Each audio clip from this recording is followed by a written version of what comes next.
ହଁ ହ୍ୟାଲୋ। ହଁ ଭାଉଜ। ହଁ ଆରେ ପ୍ରତିମା ଭାଉଜ କହୁଛି। ହଁ ଭାଉଜ କୁହନ୍ତୁ। ତମେ ଗେଇବାର ମାନେ ଗୋଟେ ମାସ ଯାଇନି ତିନିଥର ଗୋଟେ ମାସରେ ଗେଇଛ ଯେ ମୁଁ 2 ଦିନ ଜରରେ ପଡିଲି। ଜ୍ୱରରେ ପଡିଲ କାଇଁ ମତେ କହିନ ତ। ତ ଗାଣ୍ଡିରେ ଯୋଉ ନଷ୍ଟ ଗେଇଲ ମାନେ ମୁଁ କେତେ ଜୋରେ ଚିଲଉଥିଲି ଜାଣିପାରୁଛ ନା ନାଇଁ ଜର ହେଇଯିବାରୁ। ଅଛି ଯେ କଣ କରିବା ଆଉ ମାନେ ମଜା ଟା ଲାଗୁଥିଲା ନା ସେଥିପାଇଁ।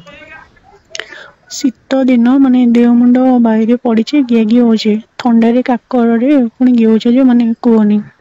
ତମର ଜର ଗାଣ୍ଡି ବାହାରି ପଡିଲା କହୁଛ ଗିଆ ସବୁ ଦର୍ଜ କରିଦେଇଛ ସତ। ଦରଜ ହଉଛି ବହୁତ।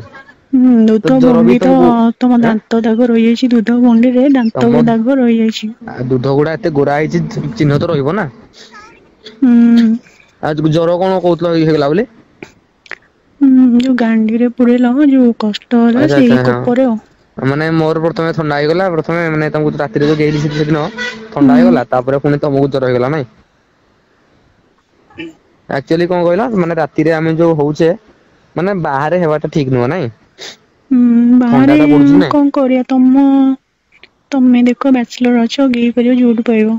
ମୁଁ ତମେ ହଁ ତମେ ଗୋଟେ ସ୍ତ୍ରୀ ଲୋକ ବିବାହିତ ଗୋଟେ କେମିତି ନା ହୁଁ ତମେ ଗୋଟେ ସ୍ତ୍ରୀ ଲୋକ ତମେ ରାତିରେ ଆସିପାରିବ କି କୁଆଡେ।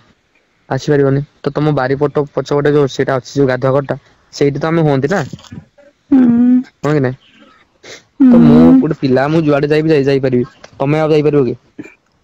ନା ସେଇ ତ ପ୍ରୋବ୍ଲେମ। ଆଡଜଷ୍ଟ କରିଦବା ଆଉ କଣ ଜର ଫର ଯାହା ହେଲେ ହଉ ବରଂ ମଜା ଟା ଆସୁଛି ନା। ହୁଁ ତମେ ତ ସେଇଠି ବିନା ହେଲମେଟରେ ଗାଡି ଚଲାଉଛ ଆଉ। ଆମର ଏମିତି କିଛି ମୋର ଲାଇସେନ୍ସ ଫାଇସେନ୍ସ ସବୁ ଅଛି ହେଲା ଆମର ଓକେ ବିନା ହେଲମେଟ ରେ ବି ଗାଡି ଚାଲିବ।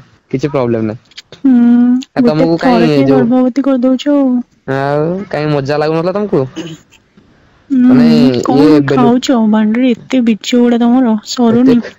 ତମକୁ ତ ଗେହିଲେ ଆମର ଅଟୋମେଟିକ ବୀର୍ଯ୍ୟ ହଉଛି ଆଉ କଣ ଖାଇବି। ହୁଁ ତମେ ଯୋଉ ପାଟିରେ ଯୋଉ ପୁରେଇ ଦଉଛ ସେଇଠୁ ହୁଁ ତ ମାନେ ଏତେ ଜୋସ ଆଉଛି ଅଟୋମେଟିକ ବୀର୍ଯ୍ୟ ତିଆରି ହେଇଯାଉଛି କଣ କହିବି ଆଉ। ହୁଁ ଭଲ ଲାଗେ କାହାର ମୋ ଦୁଧ ଭଲ ଲାଗେ ନା ସେ ଝିଅଙ୍କ ଦୁଧ। ତମର ନା ଆଉ ତାର କୁହନି ଟୋଟାଲି ଧରିବା ପାଇଁ ମଜା ହିଁ ଲାଗେନି। କଣ କରିବା ଆଡଜଷ୍ଟ କରିଦିଏ ମୁଁ ଆଉ। ମିଛ କଥା କହୁଛ। ଆରେ ସତରେ ସତରେ କାହିଁ କହିଲ ଦେଖ ମାନେ ତମେ ଯେତେବେଳେ ଆସିପାରନି ତ ଆଉ କଣ କରିବି ବାଧ୍ୟ ନା ଯେମିତି ହେଲେ ବି କରିବାକୁ ହୁଁ ପଡିବ ତ ଆଡଜଷ୍ଟ କରିଦିଏ ଆଉ। ହଁ ତମର ଯାହାହେଲେ ପ୍ରେମିକା ନା ମୁଁ କହିପାରିବି କଣ। ପ୍ରେମିକା ନା ନା ପ୍ରେମିକା ଥିଲା କେତେବେଳେ ଆଉ ନାହିଁ। ମୁଁ ଜାଣିଲି ଯେତେବେଳେ ଗାଣ୍ଡି ମରଉଛି ଅଲଗା କୁଆଡେ ସେଥିପାଇଁ କହିଲି ତୁ ତୋ ବାଟରେ ଯା ମୁଁ ମୋ ବାଟରେ। କିନ୍ତୁ ହୁଁ ଘିଅ ଟା ଖାଉଛି ସେ ମୋଠୁ ହେଲା ମାନେ ତାର ସବୁଆଡେ ଗାଣ୍ଡି ମରଉଛି ସେ ବୁଝିପାରୁଛ ନାଇଁ। ହୁଁ ସିଏ ତ ଗିଆ ଖାଉଥିଲା ଗୋଟେ ବୁଢା ଟା ଯେ ହଁ ଜାଇଁଲ ହଁ ଦେଲେ ଯେ ହଁ କଣ ମୁଁ ଶୁଣିଥିଲି ମଝିରେ କହୁନଥିଲି ଥରେ ତମକୁ। ହଁ ତମେ ତ କହୁଥିଲ ବୋଧେ ଆଉ ହଁ। ହୁଁ ଜେଜେ ବୟସ ଲୋକଠୁ ଗିଆ ଖାଉଛି ପଇସା ପତ୍ର ନଉଛି। ହଁ ପଇସା ପତ୍ର ନେଇକି ତ ଖାଇବ ଆଉ ମାନେ କହିଲ କଣ ମାନେ ପଇସା ଦେଖିଲା ଚାଲିଲା ନାଇଁ। ସେଥିପାଇଁ ତ ହୁଁ ମୁଁ ତାକୁ ଛାଡିଦେଲି କହିଲି ତୁ ତ ବାଟରେ ମୁଁ ମୋ ବାଟରେ କିନ୍ତୁ ଯେତେବେଳେ ତ ମାନେ ଘିଆ ଖାଇବା ପାଇଁ ଇଚ୍ଛା ହବ ମୋ ପାଖକୁ ଆସିବ ସେ ଆସୁଛି ସେମିତି ବି। ଗାଣ୍ଡି ମରେଇଉଛି ଯାଉଛି।